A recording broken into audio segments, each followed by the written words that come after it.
Hello, just checking in with everyone. I know you guys are so excited about Rock Your Royalty book and Liberating Power of Jesus like I am. I tell you, the teachings in those books have really touched my life for the last 3 years now. I just thank God for who we are in Him and who he created us to be, and that's in his image and in his likeness. I tell you. So I was just jumping over here to just say hi to everyone. And look, we're still in the first of the month of the year. Happy New Year. And on yesterday, I was in a little conference and with some ladies on one of our, um, I say, prayer groups. But it was talking about affirmations. It was talking about getting partners that's accountable partners in Christ, and whatever field you in also. I like mentors and mentorships and all that. And I tell you, I was so excited when I got off there. I got in prayer. I started speaking and decreeing a thing.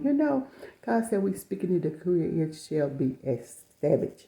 And I just give God all the praise, honor, and glory for the women that was on there teaching about calling those things out, speaking those things as be as not as though they were. And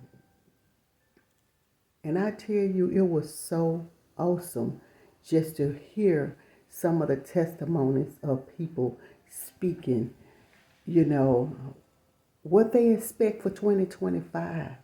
And we talked about writing in our journals, writing a letter to ourselves on what goals that we want to accomplish in business, in life, in ministry, in writing, whatever area, even with our family, with our children, in traveling, whatever we would like to journal about. It's like, hey, write it down and pray over it. It was a lot. And then we talked about having a prayer jar, putting those things in there, speaking over it, praying over it. Even what someone else may want to be or want to accomplish, and put it in a jar and speak over and pray over it for their life just as well as yours. And then we talked about a vase where you can create a pretty little vase and put prayers in and put affirmations in and speak it over your life and over people's lives. And if something they told you about, you don't have to tell them that you're doing it. But hey, if it's your heart to pray for others, you just put that prayer in that vase for them and just intercede on behalf of what they told you or talked to you about in confidentiality. And so this is growth.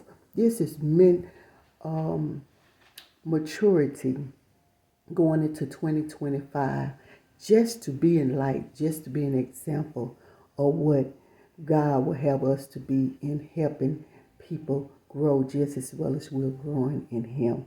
So I just give Him the glory on today. I just want to stop by and just say hi. And I mean, those ladies really open the eyes of what I have been seeking God about.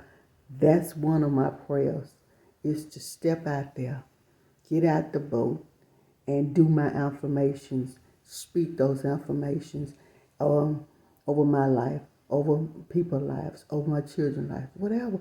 Just speak it and keep on going. Keep speaking, keep speaking, keep speaking, because it shall come to pass. One testimony I would like to say. I remember when Apostle uh, Irvin, not Irvin, but Blunt, had came to our church one year. It was back in 2000. It's been like 15 years or so. But I tell you, some things that my husband and I had been praying for, he told us what to do. And it's very important when prophetically someone speak to you and tell you something, you obey. But you may not do it the way they tell you to do it, but you obey according to the voice of the Spirit that they, were speaking from. And so He told my husband and I to go in the neighborhood that we would like to stay in and just walk in it like we stay there. He said, get out your car. If a kind of house that you want, just walk around that house and look at that house. You know, if some empty or whatever. He said, just go and do that. And ride around that neighborhood, ride around, my husband and I start going out to eat in the area that we want to stay in, away from everybody else. We just start going on dates and in the area and just doing a whole lot of things in the area. Then we start getting out, looking at houses and, touring, houses built from the ground up or whatever. We just started doing it, just stepped out of our comfort zone. And that was years ago. And I mean to tell you, it took years. We had the first what? Budget.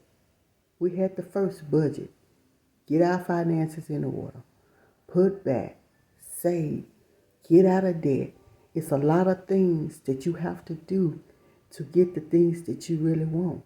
But do you want it bad enough to step out of your comfort zone? Step out of your own mindset and say, hey, this is what I want.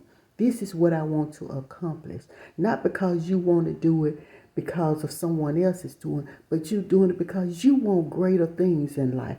You want the best that God said that you can have. So you step out there and you say, hey, this is what I'm going to do. This is what I want to accomplish.